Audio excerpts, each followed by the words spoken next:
the place that often people get stuck is those childhood wounds are active, alive, and well, and working on moving me and my thinking in the 2022, and they happened in 1962, right? So, what's wrong with that picture? That I'm making decisions as an adult male, 65 years old almost, based on something that happened when I was 4. It's time to put that to bed. It's time to put that to rest. Easier said than done, obviously, but not only doable. If I want to have a life of freedom, one of the corny things that I say in the book is like I'm an eagle trying to soar with a 500-pound weight attached to my leg. I mean, it's not going to happen. I am an eagle. We all are. We all are made of star stuff. You know, we all are spiritual beings. We all are powerful beyond our imagination. Hello, biohackers. Welcome back to BioHack with Bailey. In this episode, we are graced by the presence of John A. Frederick. He is the author of the best-selling Amazon novel, Prosperity Now. John has lived an exceptional life. He has overcome homelessness, addiction, disease, and a lot of hardship, and is now living the life of his dreams and helping others to do the same. Check out this episode and hear all about how. The short elevator pitch is I was living a pretty bad life in my 30s.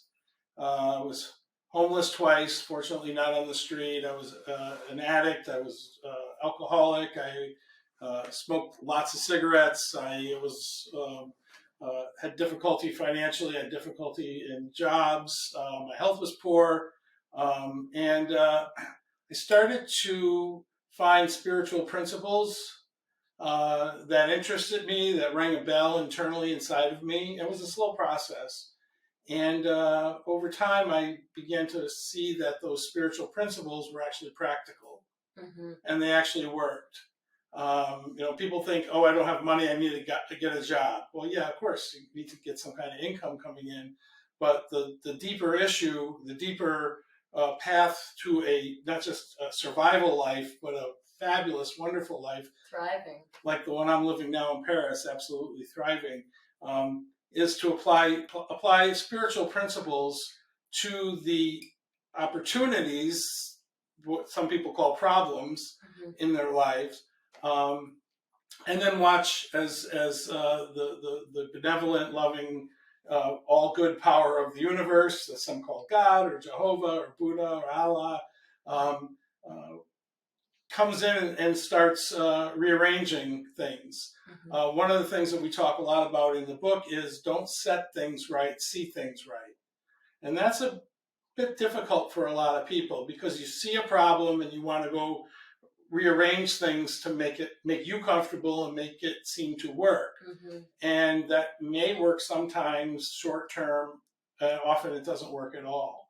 The correct way to handle an issue that comes up, and a lot of people come to my course through a divorce, through an illness, through a breakup, through a loss of a job or some other crisis in their life where they kind of hit a wall and things aren't working, is to see it right, to step back and get a larger perspective, a different perspective, a higher perspective, and see the problem for what it is. And what it is, in my way of looking at things, is something that's come here not to hurt me, but something that's come to help me. And that shifts everything 180 degrees from me, which was a lot of my story of being a victim, crying and whining and blaming a lot of other people, to saying, oh no, I'm responsible. Maybe I'm not responsible for being a person who had a heavy, drug and alcohol problem, but I am responsible for the solution of getting out of that and how to do that. And one of the many spiritual paths in the book is the 12-step program of recovery first introduced to the world through Alcoholics Anonymous, but then spreading to dozens and dozens of other 12-step programs. And those steps I've gotten permission from Alcoholics Anonymous to modify them slightly, and they are applicable to anybody's life to change the direction that you're headed, to change the direction that you've been living in that's not working, to get out of the hole that you've been digging. Do you think in general, just like for anyone looking to get out of a hole they've been digging, or like also more specifically to addiction, like whether it's substances, porn, behaviors, like whatever, but is it specific kind of 12 steps for moving through addiction, or just kind of about getting out of any kind of hole that you've been digging? Great question. So, just use the mother program, AA, those steps mention alcohol. Other program steps mention drugs or nicotine or codependency. My program, the Prosperity Now program, the first step says we admitted we were powerless over our addiction to lack and limitation. People are actually addicted to living this life. They have a story. Listen to my woes. We all know people like this, and maybe been like this ourselves. I know I've been this myself. Who am I if I can't tell you how my mother did this, or my grandmother did that, or my boss did this, and having these stories that are maybe interesting. Often they're not interesting, they're just boring, but they really are driving how I see the world. They're driving how I react to situations. Mm-hmm.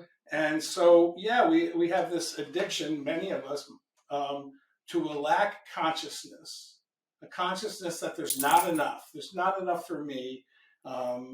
Love, money, sex, time.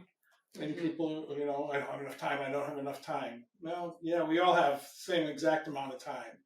Mm-hmm. So wrenching really takes that crash and burn experience of a divorce or a job loss or something, often takes that out of this mindset of lack and limitation to the reality, the truth, which is the universe is extremely abundant. Mm-hmm. And extremely generous, and more than ready to give us everything we want, everything we need, everything we ask for.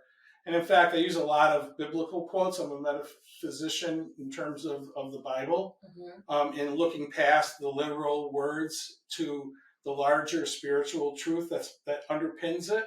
Mm-hmm. There are many, many, many quotes in the Bible that say, it's God's good pleasure to give you the kingdom. Ask and you shall receive. Knock and the door shall be opened. I mean, these are not just platitudes that you sew on a pillow. These are formulas. These are formulas for success. Mm-hmm. That if we do them with mindfulness, with intention, they work. Sometimes very quickly, very miraculously, often slowly over time. Mm-hmm. But they do work. And so my life trajectory went from near dying, really, very, very ill, had HIV and going into full-blown AIDS and didn't know it in 1994, 95. Was diagnosed in 96. Horrible back problems. Oh my God, my back in my 30s was always going out, could hardly walk. Homeless, as I said, fortunately not on the street yet, but living in people's back rooms or on couches, couch surfing, mm-hmm. Unemployed and fairly unemployable. And then things started turning around using the different spiritual tools that I put into the book.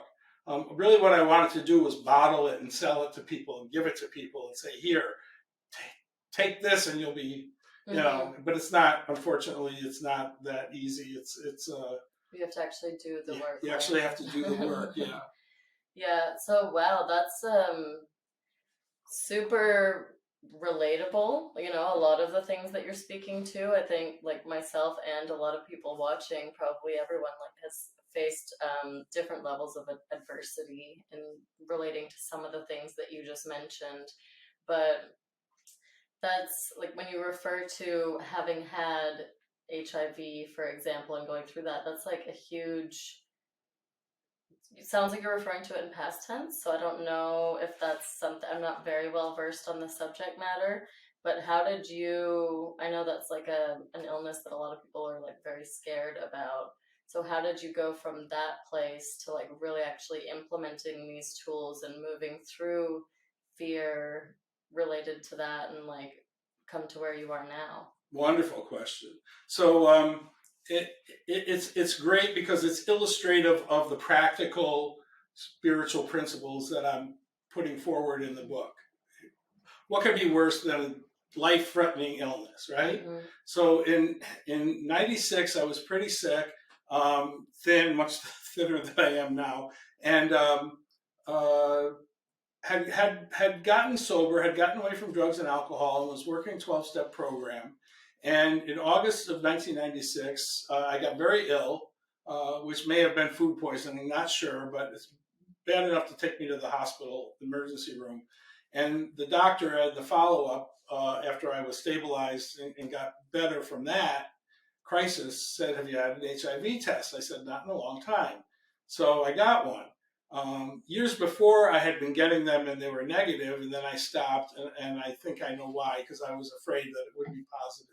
Mhm. And I didn't have any foundation in place, financial, spiritual, any foundation, relationships with friends, to support me if I had gotten that diagnosis. Mhm. So I avoided it, which probably in retrospect was a good thing.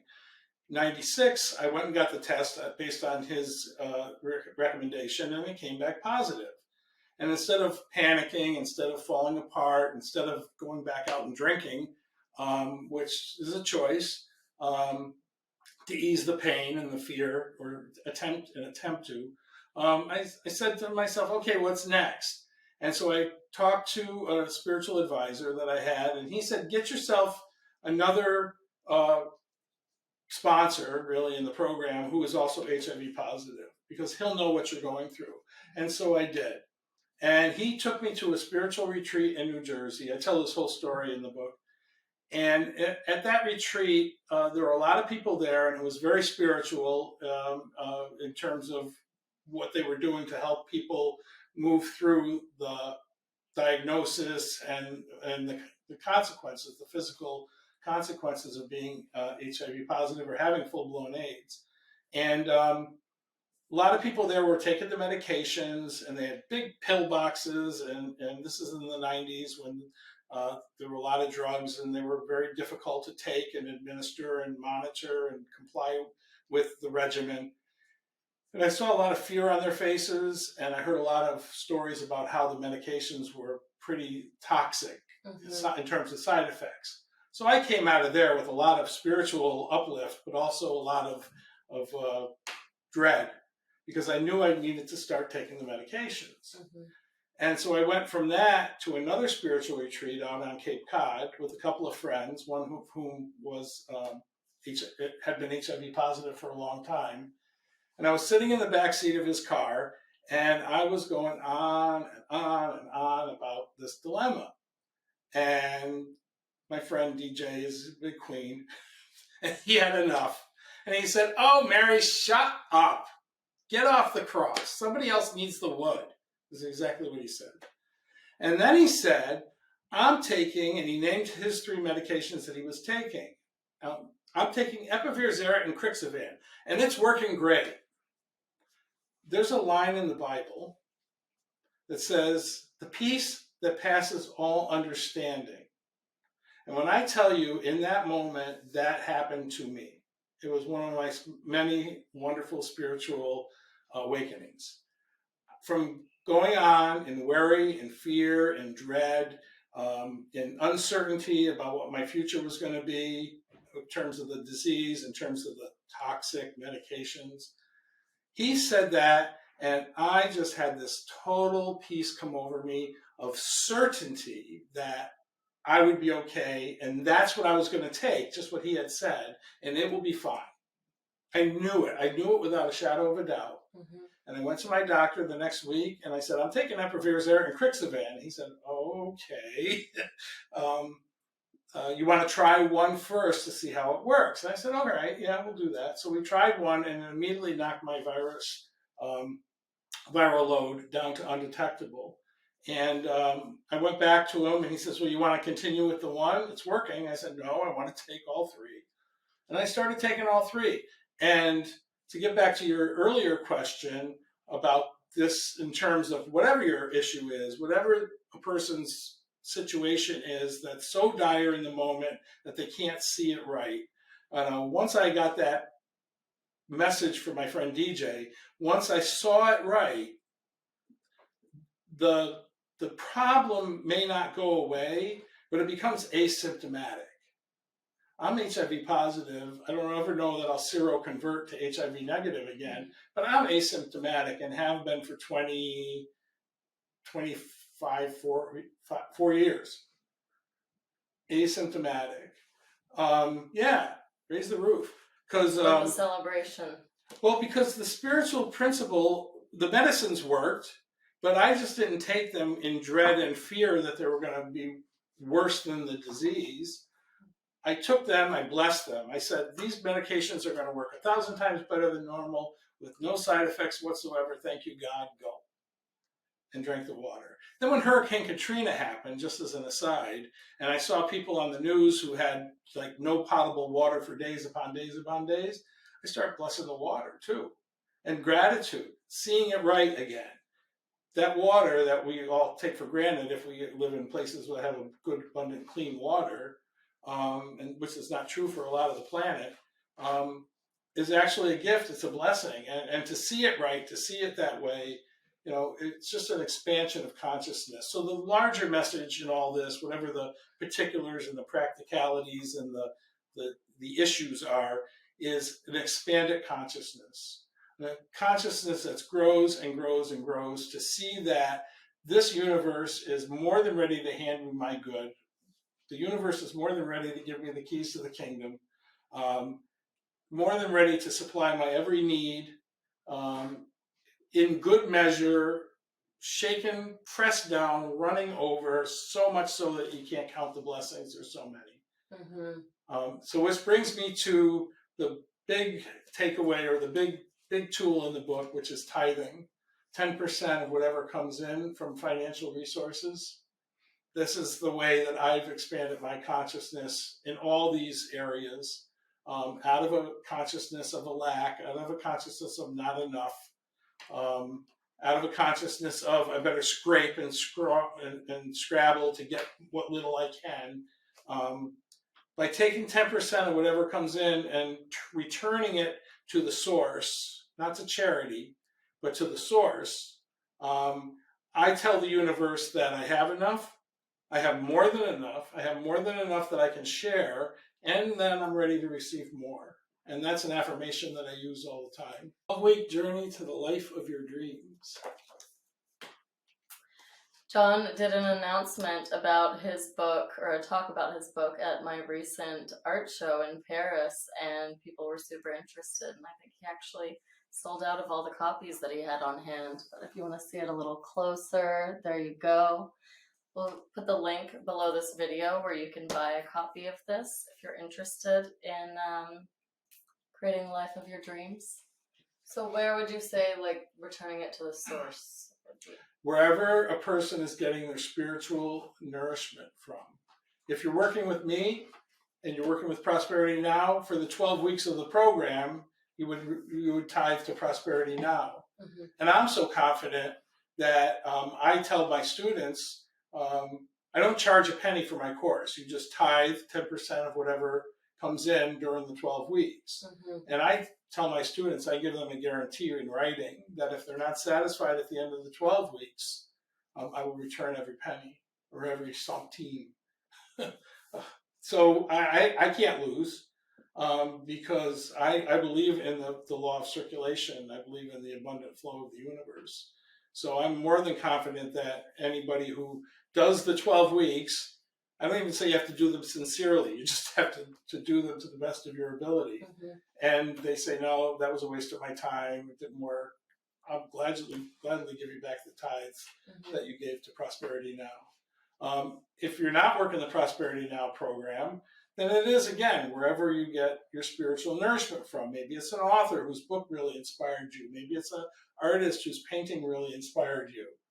Maybe it's a musician who sings songs that are uplifting and spiritual. Maybe it's a church. Maybe it's a yoga center. Maybe it's so whatever is playing that role in your life. Whatever's feeding you. It's different from charity. It's different from charity. Yes, give to the Red Cross. Give to Save the Whales. Yeah, do that. I do that too. But my tithes are specifically to the people. I tithe back to my students. I tithe to the spiritual community in the U.S. that I belong to. I tithe to different musicians and authors from time to time. Podcast people who put up inspiring podcasts.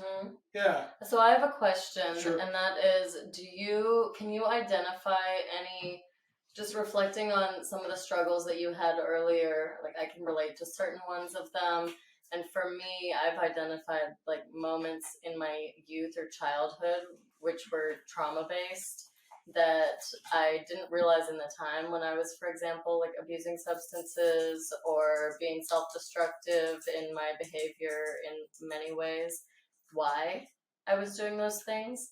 But then upon reflection and doing plant medicine ceremonies and just healing with the art, I've realized kind of the source of those things. In reflecting on your life, do you feel like there was like a point early in your life that was traumatic in some kind of way, that maybe like the drugs or the drinking or any of these things was like you trying to put bandages on it? Absolutely. Yeah, and not just one point, but many points in my childhood. I mean, at 12, I knew I was going to use drugs as soon as I could. I just knew it. Just kind of like the way I knew about the certainty that I had in that other story. I just had this certainty that I was going to do it, and I did it, and I did it to great success, quote unquote. And then I kept on doing it, and everybody else moved on with their lives and got jobs and got families and had careers, and I had those things too, but I, basically botched it all with my using. This program and the steps in the program and the spiritual tools in the program have this healing balm. It's kind of corny to say it like that. That gives a person an alternative to those things. I mean, those things worked for a minute. They stopped working for me, frankly. I know when I tell my story, stopped working at 17, but I kept on doing it for another 18 years, 20 years. And the spiritual solution, and actually that's the basis of the 12-step programs of recovery. It looks like a medical problem. It looks like a moral problem. It looks like a psychological problem. It looks like an emotional problem. And maybe any or all of those things, but the solution is a spiritual solution. And so, yes, outside help. I've done extensive therapy, both individually and in a group, and dealt with a lot of the anger, the rage, the sadness, the hurt, the trauma, the betrayal of childhood wounds. I think we all have them. The place that often people get stuck is those childhood wounds are active, alive, and well, and working on moving me and my thinking in the 2022. And they happened in 1962, right? So what's wrong with that picture? That I'm making decisions as an adult male, 65 years old almost, based on something that happened when I was 4. It's time to put that to bed. It's time to put that to rest. Easier said than done, obviously, but not only doable. If I want to have a life of freedom, one of the corny things that I say in the book is like I'm an eagle trying to soar with a 500-pound weight attached to my leg. I mean, it's not going to happen. I am an eagle. We all are. We all are being star stuff. You know, we all are spiritual beings. We all are powerful beyond our imagination.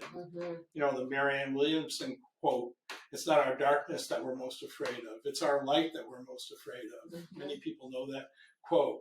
So to get rid of that, there's old thinking, there's old traumas, there's old wounds, there's old family stories, family histories, and that need to be faced and healed, so we can move forward. And I can't. Last point really is, I can't do that alone. I need other people, and I need some sort of higher power, whatever I want to call it. You know, one of the beauties of 12-step is nobody tells you what God is. You figure that out for yourself, and you decide. And that's a freedom, you know, that I get to say who and what this force of the universe is for me. Yeah, I think everyone wants to be able to make that decision. I mean, I want to be able to make that decision for myself. I'll speak for myself, but just what you were speaking to about how like we all have these things to overcome and stuff, but it's like a lot. It's a big weight to try to do that all on your own. Just like when you look at the world and it's like, oh, we need to save the world, and I've just laid in bed depressed many times in my life because I'm like, how am I gonna save the world? But it's a collective thing. It's like that's also the point with the podcast and the community of Gone Wild, is creating a space for people to have a support system to share their stories, but then also learn from other people who have been self-healing or navigating like these childhood wounds and traumas that you're speaking to, but actually moving through them and getting rid of the 500-pound weight so they can soar like an eagle and be able to learn together collectively. So I guess one thing is, did you find healing through like the creative process of writing the book? Or I know you make music as well. Do you find that there's like a healing aspect to your creative expression? Oh yeah, absolutely. I mean, the little kids inside, you know, the angry teenager and the scared 4-year-old and those other, they all need an adult to drive the bus. And I'm getting a little more therapy-ish than I like, but that model works for me. You know, if my little 4-year-old's driving the bus, it's going into a ditch. If that angry teenager is driving the bus, it's going into a crowd of people, right? So, you know, I'm responsible to take the wheel and drive the bus of my life.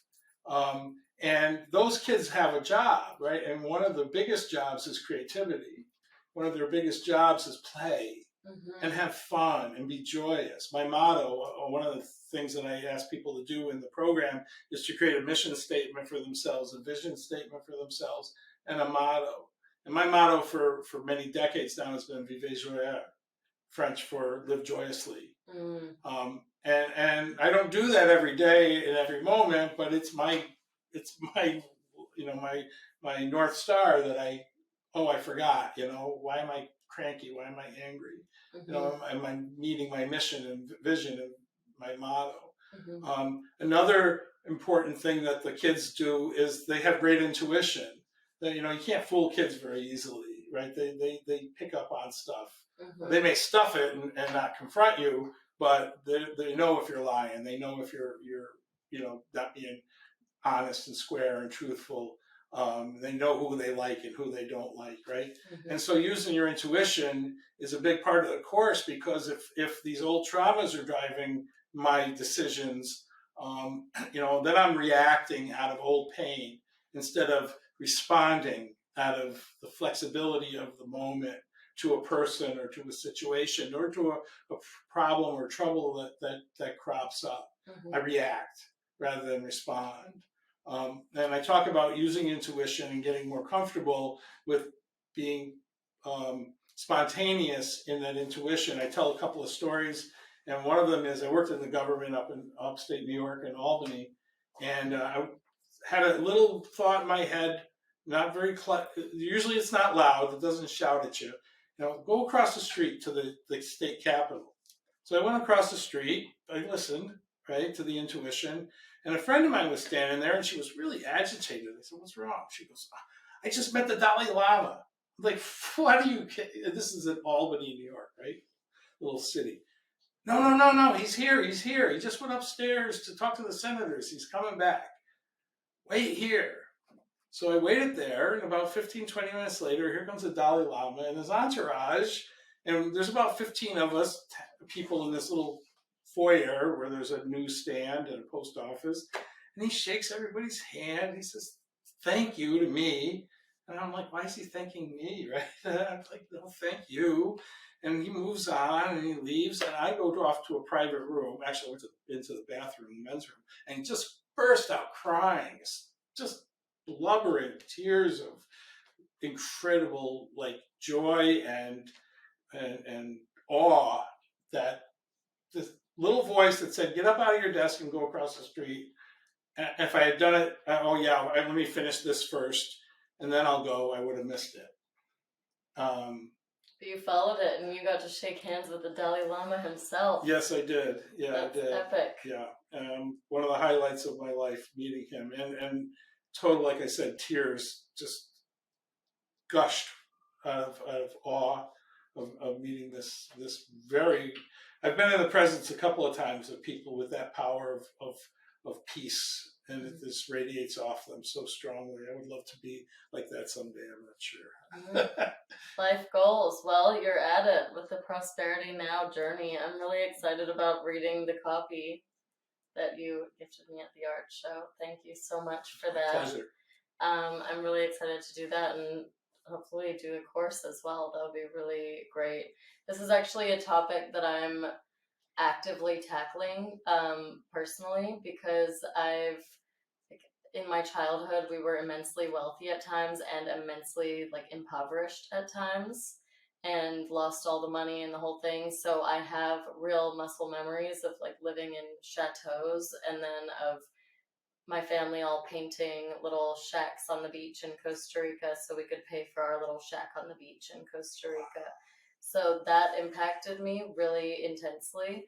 And I went to boarding school with a bunch of super wealthy people, but I would have $12 to buy a hat from TJ Maxx or Winners or something. And that's not really, a lot of people have it worse than that, of course. But yeah, I've experienced both ends of the spectrum, and I've been noticing certain limiting beliefs.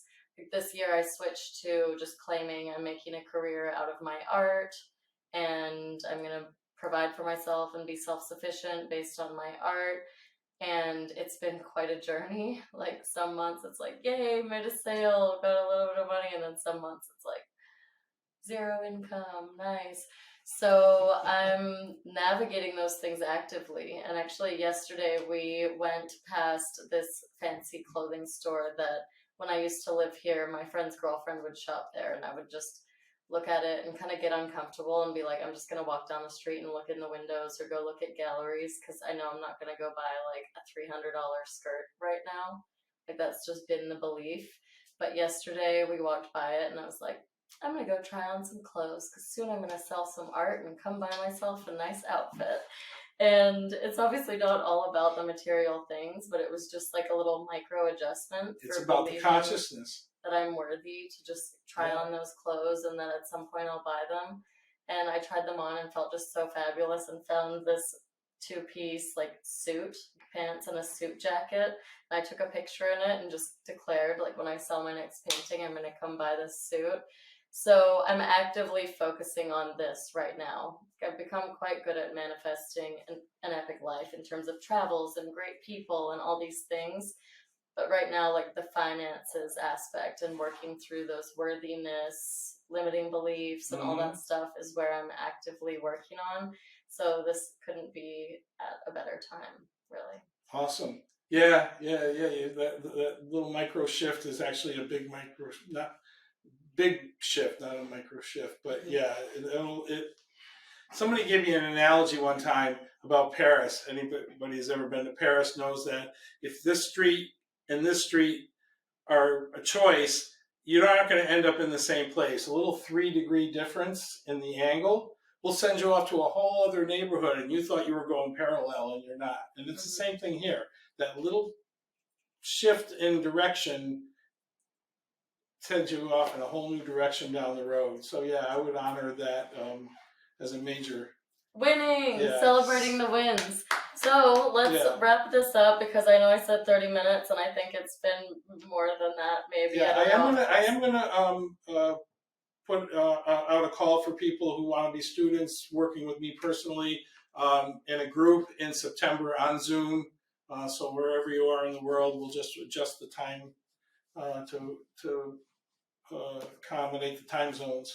So can you tell us a little bit about this before we wrap this up? Because like, is it like if they're going to read the book, then it's kind of like a book club? You go through it and meet and talk. Like, what's the format like? Yeah, basically when I work with a group of people, we get together once a week. It's about an hour and a half, and we read a chapter in the book. We read it together because reading and listening, reading, and looking at the same time, we retain more information than if we just read by ourselves, or if we just hear somebody read it to us. And then we discuss, and everybody picks a goal that they want to manifest in the 12 weeks. And I encourage everybody to do as many activities as possible. Each chapter ends with a large list of action items for that week. And so I encourage people to do those action items. The more you do, obviously, the more you'll get out of the course. And then I have another group that meets on Sundays of people who have already been through the 12 weeks. It's an ongoing support group. So once somebody has done the course either individually with me one-on-one, which I also do, or in a group, then they're eligible to come to the larger continuing group. Amazing. Well, for all of you watching this, definitely click the link and check out Prosperity Now. Yeah, it's on Amazon, or ask your bookstore to stock it. Yeah, and hopefully I will be in that September course. So come join us, hang out, build the life of our dreams collectively and individually. And just to close it out, what is one tangible tool or practice that anyone watching can take with, like, from this episode, from this podcast, and just integrate now to start getting this ball rolling? The next time you get unexpected windfall of money, whether it's a $10 bill on the street or a $100 check that you didn't know you had coming to you, take 10% of it and give it to the source of your spiritual nourishment, and then live on the other 90%. That's the best thing that you can do to expand your consciousness, because nothing's more fearful than money, practically. Nice. I'm going to take that practice and do it too. Thank you so much. Awesome. Well, maybe post doing the course, reading the book, we could do a follow-up episode and see how it's been impacting me and how it's impacted you doing this whole course with everybody. Sure. Yeah, I'm honored to be here. Thank you so much for asking. Thank you. So I'm so glad that we met, and just I got the context to what you're doing, because it's a perfect fit for the whole point of the podcast.